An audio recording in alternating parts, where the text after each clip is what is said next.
Hello everyone. So this is our new lecture on quantum chemistry. So last time हम पढ़ चुके हैं postulate number 1. Okay so मैंने आपको बताया था कि postulate जो होते हैं वो कुछ आप ऐसे समझ लीजिए कि जो postulates होते हैं वो कहीं से ड्राइव नहीं होते, जैसे मैंने लास्ट टाइम बताया था. अब अगर आपको अगर आप इस पे क्वेश्चंस करते हैं, ओके अगर आप कहते हैं कि मेरे को ये postulate पे बिलीव नहीं, ओके अगर आप इस postulate पे बिलीव नहीं करते हैं, ओके तो इट्स जस्ट लाइक इनका कोई प्रूफ नहीं होगा. ओके ऐसे समझ लेते हैं जैसे फॉर एग्जांपल आपने कोई धर्म, ओके उसको अपनाना है. ओके अगर आप कोई धर्म को अपनाना चाहते हैं तो आप क्या करेंगे, उसकी जो पुरानी जो पुरातन जो उनकी कहानियां हैं आपको उनको मानना पड़ेगा, लेट करना पड़ेगा. ओके पर इसका मतलब ये नहीं होगा कि अगर आप उन पे क्वेश्चंस करना शुरू कर देंगे कि ऐसे है वैसे है, ओके तो आप उनको कभी मान ही नहीं पाएंगे. Okay so as just like postulates भी उसी तरह होते हैं, आपको जस्ट उनको मानना पड़ता है. हाँ, इनको मानने के बाद जो भी आंसर्स आते हैं, जो भी रिजल्ट्स आते हैं हमारे पास, वो बिल्कुल सही होते हैं.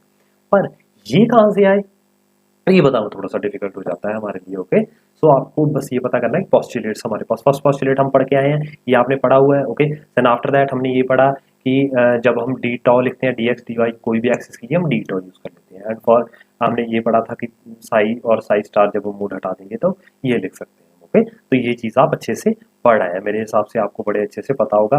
मैं फिर भी आपको एक बार दिखा देता हूँ, आपने जो लास्ट टाइम पढ़ा था. ओके ये आप लास्ट टाइम देख चुके हैं, स्टेट सिस्टम में आपको बता चुका था कि ये हमारे पास एक्सिस होते हैं. ओके ये हाइड्रोजन था, ये स्टैंडर्ड एक्सिस में जा रहा था. ओके सो हमने यहाँ पे सिर्फ एक्स एक्सिस लिया था. ओके सो डिस्प्लेसमेंट होती है तो हम इसको प्रोबेबिलिटी फाइंड करने के लिए यहाँ पे स्केयर कर देते थे. ये आपको बिल्कुल क्लियर होना चाहिए. लास्ट लेक्चर अगर हमने देखा है तो आपको पॉस्टुलेट 1 बिल्कुल क्लियर होगा. ओके इसके बाद ही हम कुछ समझ पाएंगे कि श्रोडिंगर की जो इक्वेशंस थी वो किस तरह काम करती है.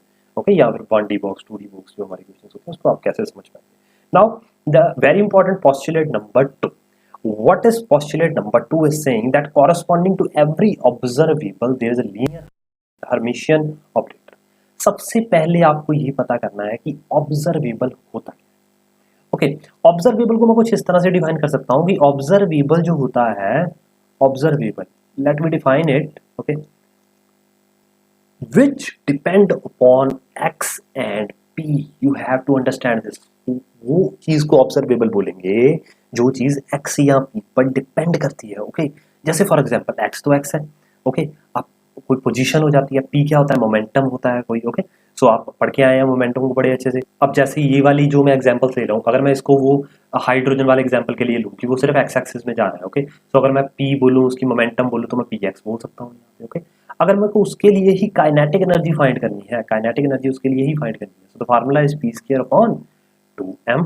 तो ये हमारे पास फार्मूला हो जाएगा. तो यहाँ पे भी क्या लिख देंगे, एक्स एक्सिस के लिए लिख देंगे एज इट इज. अगर मेरे को पोटेंशियल एनर्जी फाइंड करनी है, so what is the formula of potential energy, v x axis की तरह. और अगर मेरे को टोटल एनर्जी फाइंड करनी है, टोटल एनर्जी क्या होगी, टोटल एनर्जी का फार्मूला होता है kinetic energy plus potential energy. It means ये कि मेरे पास p x square upon 2m plus v x हो जाएगा. ओके ना. अगर आप इस चीज़ को बहुत ध्यान से देखें तो आपको ये दिखेगा कि यहाँ पे हर चीज़ जो है वो x एंड p पे डिपेंड करे. p how, mass into velocity. तो हर चीज़ में या तो मास है या p है या डायरेक्टली कोई x है. ओके तो ये सब चीज़ें एंड एल्स और भी हैं, पर यहाँ जो हमें इंपॉर्टेंट चाहिए ये वाली चीज़ें. तो ये चीज़ें जो हैं जो सीधा डायरेक्टली x एंड p पर ही डिपेंड करती हैं, जो इनसे ही हमें प्राप्त होती हैं, आप ये कह सकते हैं, तो उनको हम क्या कहते हैं, ऑब्जर्वेबल. ओके यहाँ पर हम उनको क्या बोलेंगे, ऑब्जर्वेबल बोलेंगे. ये बात आपको. तो चलिए यहाँ देखते हैं हम, corresponding to the observable there is a linear Hermitian operator. Now what is the meaning of linear there, और उसके बाद हम देखेंगे हर्मिशियन ऑपरेटर. सबसे पहले हम लीनियर ऑपरेटर्स को पता करेंगे, ये लीनियर ऑपरेटर्स क्या होते हैं. ओके सो लीनियर ऑपरेटर्स को कुछ इस तरह से हम समझते हैं. देखिए अगर हम कोई एक फंक्शन लेते हैं. ओके देखिए मान लेते हैं कि हमने यहाँ पर एक फंक्शन लिया, जस्ट लाइक ये फंक्शन लेते हैं हम कुछ f1 प्लस f2. इस फंक्शन पे हमने एक ऑपरेटर लगाना है. लेट बी अज्यूम हमने यहाँ पे एक ऑपरेटर लगाया है ए कैप. इस चीज को समझने से पहले हम कुछ इस तरह से समझेंगे कि ये चीजें क्या है. अब जैसे फॉर एग्जांपल मेरे पास ये f1 f2 माने ये फंक्शन है हमारे पास, ठीक है. तो यहाँ पे ए जो हमने लिया वो ऑपरेटर लिया। अब इस तरह ये कैसे है, मैं एक ग्राफिकल प्रेजेंटेशन से आपको समझाने की कोशिश करता हूँ। मान लेते हैं कि हमारे पास एक फंक्शन है, ओके, जस्ट आपके लिए हम मैथमेटिकली इसको प्रूव करेंगे ताकि आपको थोड़ा इजी लगे। हमारे पास एक फंक्शन है, मान लेते हैं हमारे पास कोई एक्स स्क्वायर फंक्शन, ओके। अगर हमारे पास एक्स स्क्वायर फंक्शन है और मैं आपको ये बोलूँ कि इसके ऊपर एक ऑपरेटर लगाइए, देखिए हमने यहाँ पे एक ऑपरेटर के लिए इसको ए लिखा है, जस्ट वैसे ही ये हमने एक सिंबल दिया है ए। अब ऑपरेटर कैसे पता लगेगा आपको कि ये ऑपरेटर है, तो ये ऑपरेटर है ये नहीं हमने समझना कभी भी, और जिसके ऊपर भी ऐसे कैप लगी होगी, कैप, तो ये एक सिंबल बनाया हमने ताकि आपको इजी हो, ताकि आप समझ सकें कि यहाँ पे कोई ऑपरेटर की बात है। ऑपरेटर का मतलब क्या होता है, ट्यूबल ऑपरेटर होता है, जैसे जो ऑपरेट कर काम करवाता है जाके, ओके। तो ऐसे ही कुछ यहाँ पर भी ऑपरेटर होता है, तो ये काम करवाएगा। अब क्या काम करवाएगा ये ऑपरेटर बताएगा ना, कैसा ऑपरेटर है वो। अब ये देखिए, जैसे फॉर एग्जांपल मैंने यहाँ पे दे दिया भाई एक्स स्क्वायर। अब एक्स स्क्वायर भाई साहब आ गए हैं हमारे पास, वो कहते हैं हाँ जी भाई बताओ क्या करना है। अब ऑपरेटर बताएगा उसको क्या करना है, कौन सा ऑपरेटर। पहला ऑपरेटर मैंने लिया डी बाई डी एक्स। अगर मेरे पास d by d x operator है तो ये ऑपरेटर को मैं इस फंक्शन के ऊपर काम करवाने के लिए लगा दूंगा। मैं कहूँगा भाई, ये ऑपरेटर कहेगा चल भाई तू आ जा, तो ये इसके साथ ऑपरेट करेगा और क्या कर देगा, इसकी ऑपरेशन करवाएगा। देखिए dx का x स्क्वायर के साथ करवाओ तो क्या आ जाएगा, इसका डेरिवेशन करनी है ना हमने, तो इट विल बी 2x। तो इसका ऑपरेटर, इसकी इस ऑपरेटर से हमने इसको क्या कर दिया 2x। अब मान लीजिए यहाँ पर ऑपरेटर ये ना होता, ऑपरेटर ये होता कि ये भी जो भी चीज़ है हमारे पास फंक्शन में उसका स्क्वायर कर दो, तो ये हमारा ऑपरेटर हो गया। तो अगर इसका स्क्वायर कर दूंगा तो क्या आ जाएगा, x की 4 आ जाएगी, तो ये हमारा ऑपरेटर हो सकता है। सबसे पहले ऑपरेटर को समझना बहुत जरूरी है, okay. So again next is d square by d x square. So ये क्या कह रहा है, ये एक ऑपरेटर है जिसमें हम डबल डेरिवेशन करवा रहे हैं, पर किसकी करवानी है, फंक्शन की। तो फंक्शन क्या है, एक्स स्क्वायर, तो इसकी करवाइए, क्या आएगा, तो इसकी वैल्यू क्या आ जाएगी हमारे पास, जस्ट 2 आ जाएगी, ओके। एक बार करवाएंगे दूसरी बार का 1 आ जाएगा, सो 2 आ गई, ओके। सो नेक्स्ट हमारे पास जस्ट 4 दिया हुआ है, ओके। सो अगर 4 दिया हुआ है इसका मतलब हमारा ऑपरेटर जो है वो 4 है, सो हमें यहाँ पे इसको फंक्शन से 4 से मल्टीप्लाई करना पड़ेगा, तो दिस इज 4x स्क्वायर। और अगर हमारे पास यहाँ पे x दे रखा है तो फिर क्या करेंगे हम, तो x से मल्टीप्लाई कर देंगे, तो वैल्यू इज एक्स क्यूब आ जाएगी। आप ये बात समझ रहे हैं सबसे पहले कि हमारे पास फंक्शन क्या है, ये फंक्शन जो मैं लिख रहा हूँ फंक्शन क्या है और हमारे पास ऑपरेटर क्या है, ओके। मान लेते हैं हमारे पास ये एक फंक्शन था, एक और फंक्शन लेते हैं, ओके, एक और फंक्शन लेते हैं। मान लेते हैं कुछ ऐसे जो बच्चों को टिपिकल लगता है ज़्यादा करने में, तो हम ये एक चीज़ लेते हैं, ओके। अब इसके साथ भी ये हमने बदल लिया, फंक्शन बदल लिया हमने, पर हमारे ऑपरेटर्स हम वही रखते हैं। इस पे इसके ऊपर ऑपरेटर्स लगाते हैं। पहला ऑपरेटर आया D x by d x, कहता लगाओ मेरे पे, तो आपको पता है यहाँ पे कुछ नहीं चेंज होता है, जस्ट 2 आगे आ जाता है। तो यहाँ पे 2 आगे आ जाएगा और ये ऐसे कैसे कर जाएगा, ओके। तो ये आपको पता है। अब नेक्स्ट चलते हैं इसके लिए। अब इसकी स्क्वायर कर देंगे तो क्या हो जाएगा, e की पावर माइनस इस ऊपर वाले का स्क्वायर हो जाएगा, सो e की पावर माइनस 4x हो जाएगा, ओके। सो इसके ऊपर इसका ऑपरेटर लगाते हैं। सो ये कह रहा है कि D square by d x, इसके ऊपर ऑपरेटर लगाओ, डबल डेरिवेशन कर देंगे। तो एक बार डेरिवेशन करने पे ये 2 बार आ जाता, तो दूसरी बार फिर से आ जाएगा, सो 4 हो जाएगा, okay. So 4 e raise to power minus 2x, okay. Simple math है, ओके। सो अगर 4 कर दूंगा मैं इसके साथ तो कुछ भी नहीं होगा, 4 e raise to power minus 2x, 4 से मल्टीप्लाई हो जाएगा। x कर दूंगा, so x dot e raise to power minus 2x। So these are the function which use with the help of operator. Operator को समझने के लिए मैंने आपको क्या बताया, उसके ऊपर कैप लगा हुआ, ये बात आपको बिल्कुल क्लियर होगी, ओके। अब बात हो रही है लीनियर ऑपरेटर्स की। अगर मान लेते हैं कि मैंने यहाँ पर f1 प्लस f2 ले दिया, मतलब मैंने मान लीजिए यही ले लेते हैं, दो यही फंक्शन है, यही लेते हैं, सिंपल रहेंगे आपके लिए।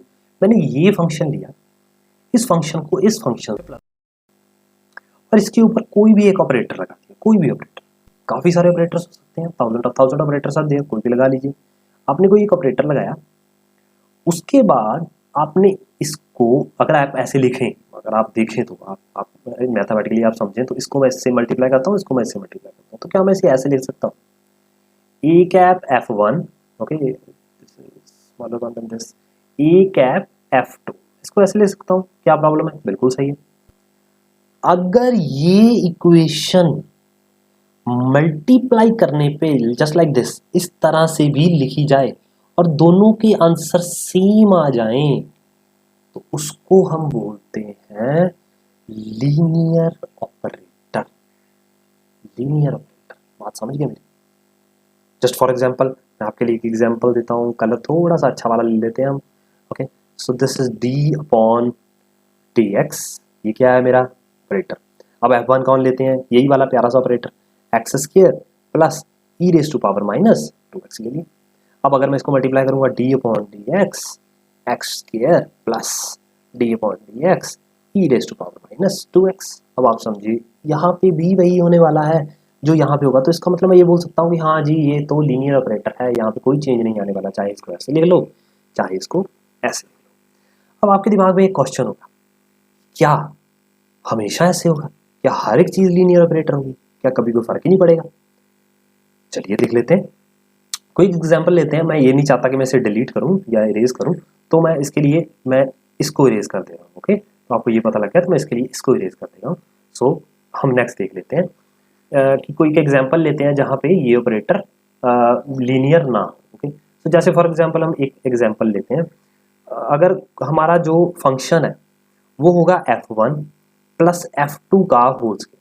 हमने कोई भी यहाँ पे ऑपरेटर लगाया, कोई भी ऑपरेटर लगाया होगा, तो यहाँ पे अगर हम इसको खोल के लिखेंगे तो वो कुछ कैसा होगा, f1 की होल स्क्वायर होनी चाहिए, इसको मल्टीप्लाई करेंगे, और f2 की होल स्क्वायर होनी चाहिए, ऐसे होना चाहिए। पर क्या ऐसे होगा? नहीं, ये इक्वल नहीं आएंगे, क्योंकि हम अगर यहाँ पे इसको इसका होल स्क्वायर कर देंगे, इसका होल स्क्वायर कर देंगे, तो क्या इनकी दोनों की वैल्यू सेम आएगी? नहीं, क्योंकि हमें पता है कि ए प्लस बी का होल स्क्वायर ये नहीं होता। अगर इसको खोल के लिख देंगे, अगर हम ऐसे लिख देंगे, इसका भी अलग कर देंगे, इसको भी अलग कर देंगे, तो ये आंसर सेम नहीं आएगा। तो इसका मतलब ये होगा, इस चीज को मैं लीनियर ऑपरेटर नहीं बोल सकता, लीनियर ऑपरेटर नहीं जाएगा, आराम से हो जाएगा, तो लीनियर ऑपरेटर नहीं। कोई और ले लेते हैं, मान लीजिए यहाँ पे अंडर रूट लिखा हुआ है f1 प्लस f2, ये लिखा हुआ है, तो क्या इसको मैं ऐसे लिख सकता हूँ f1 प्लस f2? बिल्कुल नहीं लिख सकता मैं यहाँ पे, इसको भी ऐसे नहीं लिख सकते हम। ओके, तो अगेन वही बात आ गई, तो ये भी ऐसा ऑपरेटर नहीं है, लीनियर ऑपरेटर नहीं होता। तो आपको ये चीज़ पता लगी होगी कि लीनियर ऑपरेटर क्या होता है। ओके, सो बहुत सिंपल बात है लीनियर ऑपरेटर को समझना। ओके, और ऑब्जर्वेबल क्या होता है, एक्स एंड पी पे जो डिपेंड करता है, वो भी हमें बड़े अच्छे से पता लग गया। नाउ द थिंग इज, हमें दो चीजें पता लग गई हैं। अब हम अगर PS2 पे जाएंगे, पोस्टुलेट 2 पे जाएंगे, तो वहां पे लास्ट एक चीज रह गई है, Hermitian operator. What is this Hermitian operator? अब हम हर्मिशियन ऑपरेटर को समझने की कोशिश करते हैं। ओके, सो हर्मिशियन ऑपरेटर क्या होता है वो हम यहां से देखते हैं। सो दिस इज हर्मिशियन ऑपरेटर। अब एक बात को समझिए, हर्मिशियन ऑपरेटर जो होता है, अब मान लेते हैं कि हमारे पास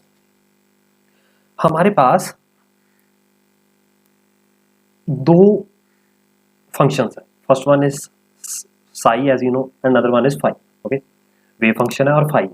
ओके, अगर इन दोनों को हम इंटीग्रेट कर दे रहे हैं, ओके, जस्ट लाइक कि जैसे फॉर एग्जांपल मेरे पास ये वाला ये वैल्यू है, ये वैल्यू है। ओके, सो अगर मैं यहाँ पे इसको ऑपरेट करवाता हूँ, इसके ऑपरेशन करवाता हूँ, तो यहाँ पे कैसे ऑपरेशन करवाऊंगा, इसको मल्टीपल करके, वो विद रिस्पेक्ट टू इंटीग्रेशन में करवाऊंगा। तो आपको पता है कि अगर मैं इसकी इंटीग्रेशन करवाता हूँ, तो सबसे पहले मैं इसको कांस्टेंट रखता हूँ, फाई स्टार मैंने कांस्टेंट रख लिया, उसके बाद मैं ए कैब लूंगा, और उसके बाद इसकी वैल्यू लूंगा साई, और कौन से डायमेंशन में आई वो उसको लिखने के लिए मैं डी टॉ लूंगा।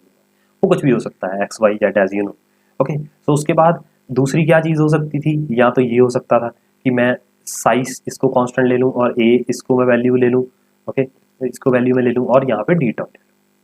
Now simple Hermitian operator is this कि अगर मैं चाहे इसको पहले ले लूं, चाहे मैं इसको कांस्टेंट रख लूं, चाहे मैं इसके साथ डेरिवेशन कर लूं, चाहे इसके साथ इंटीग्रेशन कर लूं, ये दोनों की वैल्यू जो होगी, ये दोनों जो होंगे, ये इक्वल आने चाहिए, इक्वल आने चाहिए। तो इसको मैं क्या बोलूंगा, ये एडिशन ऑफ हर्मिशियन ऑपरेटर। अगर इन दोनों को इंटीग्रेशन करने पे ये दोनों इक्वल आते हैं, तो इनको मैं क्या बोलूंगा, हर्मिशियन ऑपरेटर बोलूंगा।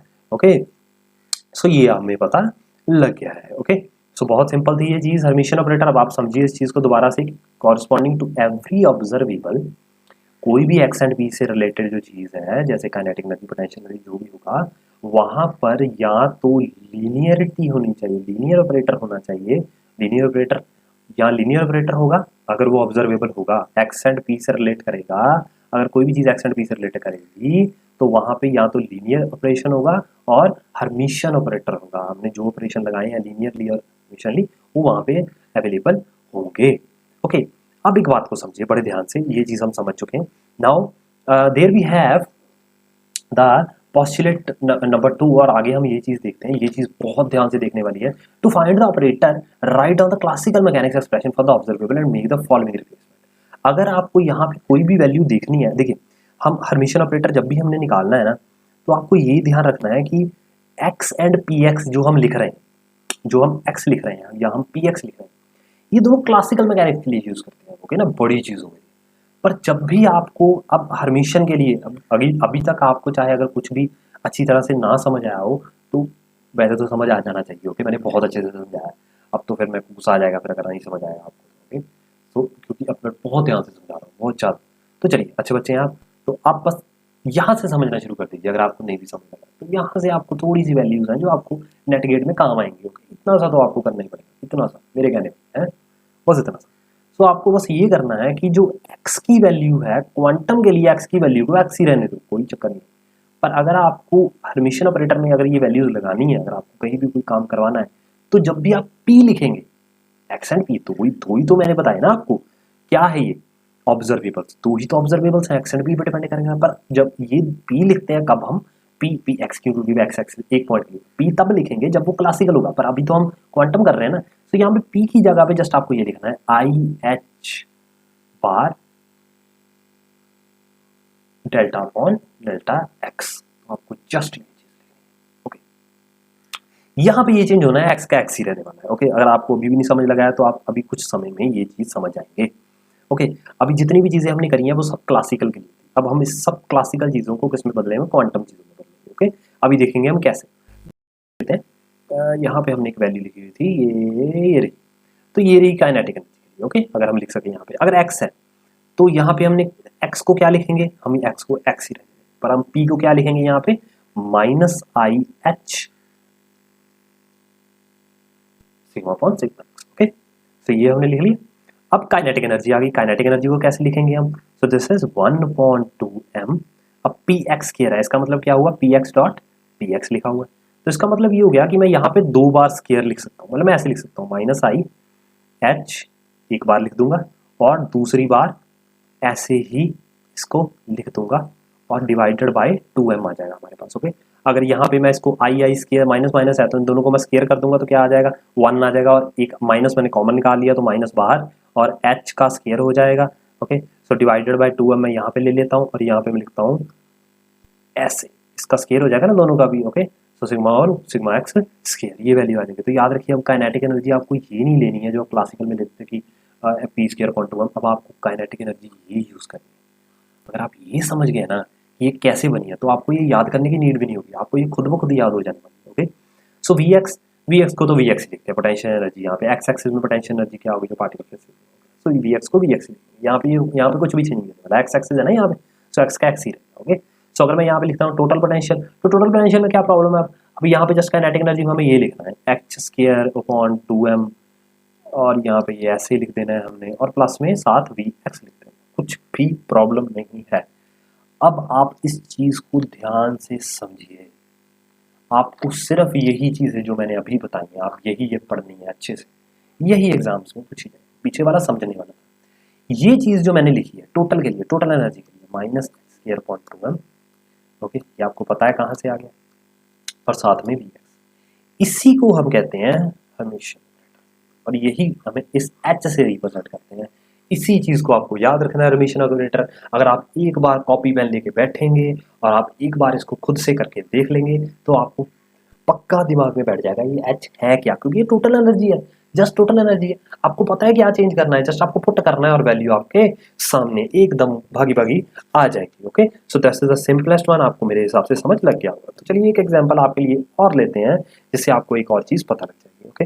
सो लेट वी अज्यूम, हमने एक और एग्जांपल ली थी कि हीलियम आपके कमरे में रूम में भाग रहा है ऐसे ऐसे करके, पर जो हीलियम है अब वो यहाँ पर तो हमने वन डायमेंशन के लिए काम करा ना, यहाँ पर तो हमने वन डायमेंशन के लिए काम करा, सी यहाँ पे तो हमने वन डायमेंशन के लिए काम करा। पर अगर मैं हीलियम की बात करूंगा तो हीलियम में तो 3 डायमेंशन होते हैं ना, यहाँ पे तो हम एक्स एक्स एक्स ले रहे हैं, अब उसके लिए तो 3 डायमेंशन में अब वो x axis y axis z axis सकता है। तो अब अगर इसका हर्मिशन निकालना हो तो वैसे ही पहले सबसे पहले वैल्यू लिख लेते हैं, क्या होता था कि वो एक्स एक्सिस में भी जा सकता था P x upon 2m, plus वो वाई एक्सिस में भी जा सकता था upon 2m, plus P Z square upon 2m। तो आप कहेंगे कि सर आपने पोटेंशियल एनर्जी क्यों नहीं ली, क्योंकि वो पोटेंशियल एनर्जी में नहीं होगा, वो रैंडमली मूव कर रहा होगा। जब हम लेंगे उसको तो हम पोटेंशियल नहीं निकालेंगे उसका ना, वो तो मूव करते करते हम कभी भी वैल्यू निकालेंगे उसकी, वो कभी पोटेंशियल में नहीं होगा। हम पोटेंशियल जीरो लेंगे, यहाँ पे पोटेंशियल एनर्जी कितनी लेंगे हम यहाँ पे, जीरो अज्यूम करेंगे। जो चीज़ चल रही है पहले से उसको पोटेंशियल नहीं लेंगे।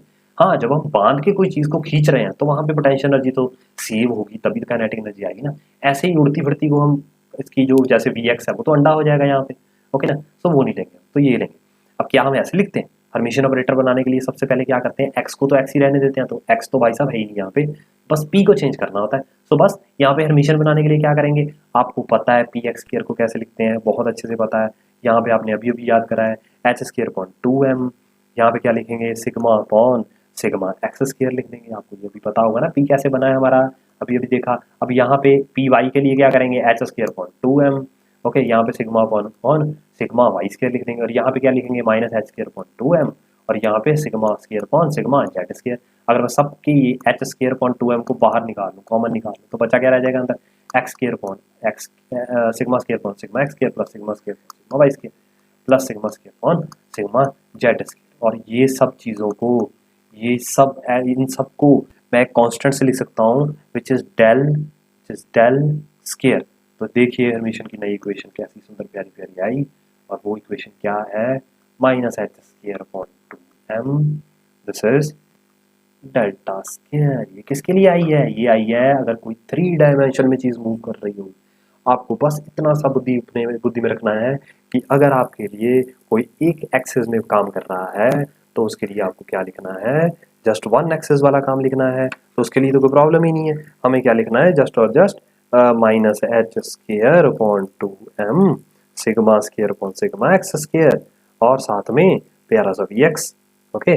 पर अगर कोई 3 डायमेंशन में आ जाता है तो हम सीधा वहाँ पे डेल स्क्वायर लगा देंगे, यहाँ पे पोटेंशियल की तो जरूरत ही नहीं। हाँ, अगर पोटेंशियल की जरूरत पड़ गई तो क्या फर्क पड़ता है, साथ में पोटेंशियल लिख देंगे, ये यहाँ पे भी आ जाता अगर Vx होता, ओके ना। बस इतना याद रखना कि 1 डायमेंशन के लिए हम ये लिखते हैं और 3 डायमेंशन के लिए हम ये लिखते हैं, बस सिंपल सी चीज थी हमारे पास। अब हमने इतनी चीज ऑब्जर्व कर ली है, सो यही हम समझ पाए हैं अभी तक के लिए हर्मिशियन के लिए, ओके। बड़े आराम से अब हर्मिशियन वैल्यूज को निकाल सकते हैं। चलिए, ये निकला हमारा PS2 means not game, okay. PS2 game भी होती है, ओके, पर यहाँ पे हम पोस्टुलेट 2 कह रहे हैं उसको, ओके। सो नेक्स्ट चलते हैं भाई साहब, नेक्स्ट हमारे पास आता है पोस्टुलेट 3। पोस्टुलेट 3, टोटल हमारे पास पोस्टुलेट 5 है। नेक्स्ट वीडियो में मैं 2 पोस्टुलेट करवाऊंगा और आपको खत्म कर दूंगा, आपको पता भी नहीं लगेगा पोस्टुलेट्स कब खत्म हो गए और हमारी क्वांटम कब पूरी की पूरी कंप्लीट हो। क्वेश्चंस करने शुरू करेंगे, एंड मेरे हिसाब से आपको थोड़ा सा इंटरेस्ट आ रहा होगा क्वांटम में। अगर आप साथ साथ में पढ़ते रहेंगे, रेगुलरली पढ़ते रहेंगे, तो आपको बहुत अच्छे से ये क्वांटम सारी कंप्लीट हो जाने वाली है, ओके। तो चलिए स्टार्ट करते हैं पोस्टुलेट नंबर 3। पोस्टुलेट नंबर 3 में आपको ये कहा जा रहा है कि मेजरमेंट ऑफ एन ऑब्जर्वेबल, अभी आप समझ गए होंगे, ऑब्जर्वेबल मींस जो एक्स और पी पे डिपेंड करते हैं, जो एक्स एंड पी पे डिपेंड करते हैं वो कौन हो सकते हैं, kinetic energy, potential energy, total energy, okay, would give one of the eigen value of the corresponding. अब वो कह रहा है जो भी ये चीजें होंगी, काइनेटिक एनर्जी, हर्मिशियन ऑपरेटर भी उसमें आ गया, अब तो ये सारी की सारी क्या करेंगी, आइगन वैल्यू देंगी एक ऑपरेटर। अब आप कहेंगे यार ये आइगन वैल्यू क्या नई चीज आ गई, आइगन वैल्यू तो आपने बताई ही नहीं हमें, अगर आइगन वैल्यू क्या होती है, ओके ना। सो आइगन वैल्यू सबसे पहले तो हम चेक करते हैं, ओके। सो आइगन वैल्यू को चेक करने के लिए हम सबसे पहले किसकी एक एग्जांपल लेंगे, वही हमारी प्यारी छोटी सी एग्जांपल जो हम ले रखे थे हाइड्रोजन वाली। तो चलिए एग्जांपल, उसके लिए एक स्ट्रक्चर आपके सामने ये रही, ये देखिए हमारे पास ये मैंने एक स्ट्रक्चर तैयार कर लिया। अगर मैं आपको ये कहूँ कि चलिए भाई ये वाली चीज़ है, यहाँ पे ये एक डायमेंशन में जा रही है, जैसे आप कर चुके हैं, हमने लिया है ये वैल्यू। अगर इसकी हर्मिशियन वैल्यू हमने टोटल वैल्यू निकालनी है तो टोटल वैल्यू कैसे निकालेंगे, E इज इक्वल टू, आपको पता है kinetic energy plus potential energy से आपकी वैल्यू हैं। अगर आप क्लासिकल वे में देखें तो क्या आएगा, पी स्क्वायर अपॉन 2m आ जाएगा, और प्लस काइनेटिक एनर्जी के लिए Vx आ जाएगा। अब पी स्क्वायर अपॉन 2x को हम ऐसे तो लिखते नहीं है, तो हम क्या लिखेंगे यहाँ पे, इसको आइगन वैल्यू की हेल्प से लिखेंगे, h की वैल्यू से लिखेंगे। सो h स्क्वायर अपॉन 2m, तो यहाँ पे क्या लिख देंगे हम, sigma square upon sigma x square. बहुत सिंपल हो रहा होगा, क्या यहाँ पे Vx रहने देंगे, बिल्कुल रहने देंगे। क्यों रहने देंगे हम यहाँ पे Vx, क्योंकि यहाँ पे स्प्रिंग लगा हुआ है जिसको हम खींच के इधर लेके जा रहे हैं, तो इसका मतलब यहाँ पे पोटेंशियल एनर्जी सेव हो रही होगी, तभी तो काइनेटिक एनर्जी है ना। अगर ये खुला खुला ऐसे खुले सांड की तरह घूम रहा हो इधर इधर इधर, फिर नहीं हम कुछ करेंगे यहाँ पे, फिर इस v को 0 ले लेंगे, पोटेंशियल एनर्जी कैंसिल, खत्म। पर यहाँ पे हम v को लेंगे, तो अगर क्या हम v को लेंगे तो क्या हम इसको ऐसे लिख सकते हैं, minus H square upon 2m, ये वाली चीज लिख के साथ में हम लिख लेंगे Vx को ऐसे। देखिए वो तो होगा तो उतना ही ना जितना kinetic energy, so half kx, ऐसे भी लिख सकते थे, ओके। ये चीज आपको पता लग गई है, बहुत सिंपल चीज होगी थी ये हमारे पास। अभी अगर हमें आइगन को समझना है तो हम इस चीज से देखेंगे कि कि मान लीजिए हमारे पास d/dx, ये क्या है अभी आप मेरे को बताएंगे, बोलिए, मेरे को सुन रहा है? यस, वेरी गुड, ये क्या है हमारा ऑपरेटर है, और यहाँ पे ये क्या है हमारा फंक्शन है। बहुत अच्छे बच्चे हैं मेरे, हैं साथ साथ बोल रहे हैं, देखिए कितने अच्छे से समझ आ रहा होगा आपको। d/dx और x क्यूब, ओके। इसका मतलब है हमें इस फंक्शन का ये ऑपरेटर लगाना है, ओके। तो अगर हम ये लगाएंगे तो क्या वैल्यू आ जाएगी 3x की। अब अगर आप बहुत ध्यान से इस चीज को देखेंगे तो आप ये देखेंगे कि इस फंक्शन पे ये ऑपरेटर लगाने के बाद ये टोटली न्यू फंक्शन हमें मिल रहा है, टोटली न्यू फंक्शन, मतलब पुराने वाले से राबता ही कोई नहीं है हमारा, कोई कोई ऐसा तो कुछ है ही नहीं यहाँ पे। 3 भी अलग है, एक्स के भी अलग, सब अलग है, ओके। तो अगर मैं एक और ऑपरेटर लेता हूँ d/dx e⁻³ तो कुछ ऐसा लेता हूँ। तो आपको पता है अगर मैं इसकी डेरिवेशन कर देता हूँ, ये इस ऑपरेटर से इसकी वैल्यू लगाता हूँ, तो ये जो 3 और i कांस्टेंट जो दोनों है वो आगे आ जाते हैं, और हमारे पास क्या आ जाता है, सॉरी सॉरी सॉरी, ये नहीं जाएगा। सो दिस इज e⁻³ अब आप देखिए, अगर आप इस फंक्शन को देखेंगे और इस फंक्शन को देखेंगे तो हमारा फंक्शन बिल्कुल भी चेंज नहीं हुआ है। हमने जस्ट एक कांस्टेंट ऐड कर दिया है, इस पे ऑपरेटर लगाने के बाद हमें जस्ट क्या मिला, एक न्यू कांस्टेंट मिल गया, पर हमारा जो फंक्शन था वो वैसे का वैसा ही रह गया। जब हमें एक ऑपरेटर लगाने के बाद हमारा जो फंक्शन है वो चेंज ना हो, पर उसके साथ में एक कांस्टेंट जुड़ जाए, तो ये एक बहुत ही स्पेशल टाइप ऑफ फंक्शन हमारा माना जाता है, और इसी फंक्शन को हम क्या बोल देते हैं, आइगन फंक्शन। आइगन फंक्शन, अब इससे क्लियर आपको आइगन फंक्शन समझ नहीं आ सकता कि आइगन फंक्शन क्या होता है, ओके। आपका न्यू कांस्टेंट जुड़ सकता है पर वैल्यू वही रहने वाली है। अब आप देखिए इसको बड़े ध्यान से, पोस्टुलेट 3 यही कह रहा था कि अगर कोई भी ऑब्जर्वेबल आप वैल्यू लेते हैं जो आपकी पोजीशन या मोमेंटम एक्स या पी पे डिपेंड करती है, तो वो आइगन वैल्यू ही ऑपरेटर को दिखाएगी। इट मींस वो कुछ ऐसी ही शो करेगी हमें वैल्यूज, ओके। तो आइगन फंक्शन ही दिखाएगी। अब जैसे फॉर एग्जांपल मान लो कि ए कैप, तो ये क्या है हमारा, ये है हमारा ऑपरेटर, और इसके साथ ये क्या है हमारा फंक्शन, ये हमने फंक्शन ले लिया। तो यहाँ पे ये फाई तो फाई ही रहेगा, पर साथ में इसके ए क्या है, एक न्यू कांस्टेंट ऐड हो जाएगा, एक न्यू कांस्टेंट ऐड हो जाएगा, पर फाई फाई का फाई ही रहने वाला है, ओके। सो देखिए एक और एग्जांपल लेने की कोशिश करते हैं हम, d/dx e⁻⁴x ये ले लेते हैं। तो इसका क्या वैल्यू आएगी, ऑफ कोर्स है अगेन 4i और e⁻⁴x, तो ये क्या है, ये एक आइगन वैल्यू है, क्योंकि वैल्यू तो सेम ही रही और साथ में कांस्टेंट हो गया। अब एक और वैल्यू ले लेते हैं d²/dx, डबल डेरिवेटिव लेते हैं किसका, साइन kx का। देखिए थोड़ा ज्यादा गंदा होने लग गया है तो थोड़ा धीरे लिख लेते हैं। तो यहाँ पे ये डबल डेरिवेशन कर देगा, सो माइनस kx किया तो ये बाहर आ जाएगा, और साइन कॉस बनता है, कॉस के बाद फिर माइनस साइन बन जाएगा, सो दिस इज साइन kx। तो ये दोबारा से साइन kx आ गया, और साथ में यहाँ पे एक कांस्टेंट आ गया, so this is called eigen value. So अभी आप इस चीज को समझ चुके हैं बहुत अच्छे से। पोस्टुलेट 2 क्या कहता है कि हर एक ऑब्जर्वेबल आप बहुत अच्छे से समझ गए हैं, वो लीनियर होगा इट मींस इक्वल होगा अगर मल्टीपल करेंगे, और हर्मिशियन ऑपरेटर को फॉलो करेगा, ओके। हर्मिशियन ऑपरेटर भी आप समझ गए हैं, ओके। अगर एक डेरिवेटिव है दूसरे डेरिवेटिव के इक्वल होगा। और दूसरी चीज पोस्टुलेट 3 ये कह रहा है कि कोई भी ऑब्जर्वेबल जो होगा जो एक्स एंड पी पे डिपेंड कर रहा है, kinetic energy, potential energy, anything, वो eigen would be one of the eigen value of the corresponding operator, और वो एक आइगन वैल्यू होगी। अब इतनी सी चीज अगर आप समझ गए हैं तो इन द नेक्स्ट लेक्चर आप और अच्छे से समझेंगे, और जब आप न्यूमेरिकल्स करने लगेंगे, जो आप क्वेश्चंस करने लगेंगे जो नेट में आए हैं, तो आप ये समझेंगे कि ये तो बहुत सिंपल थे, ओके। बट आपको प्रॉब्लम कहाँ आ रही थी कि आप जस्ट ये टर्म्स को समझ नहीं पा रहे थे। अगर आप हर टर्म को समझ नहीं पाएंगे ना, पोस्टुलेट तो मोस्ट इंपॉर्टेंट है, अगर आप इनके टर्म्स को समझ नहीं पाएंगे ना, तो आप कुछ कभी क्वेश्चंस को कर ही नहीं पाएंगे quantum, okay. That's the reason quantum difficult, क्योंकि आप कभी समझने की कोशिश ही नहीं कर रहे हैं उसको। आप कह रहे हैं कि सीधा सीधा इस क्वेश्चन को करते हैं, सीधा दौड़ते हैं, ओके। तो this is the bad thing. पर मेरे को लग रहा है अभी आपको समझ आ गया है, ओके। सो पढ़िए इसे अच्छे से, नोट्स देख लीजिए, एक बार बना लीजिए अच्छे से, और हम नेक्स्ट लेक्चर में मिलेंगे आपको अगले पोस्टुलेट के साथ, और फिर उसके बाद नेक्स्ट क्वेश्चन के साथ, ओके। तो चलिए मिलते हैं, ओके, बाय।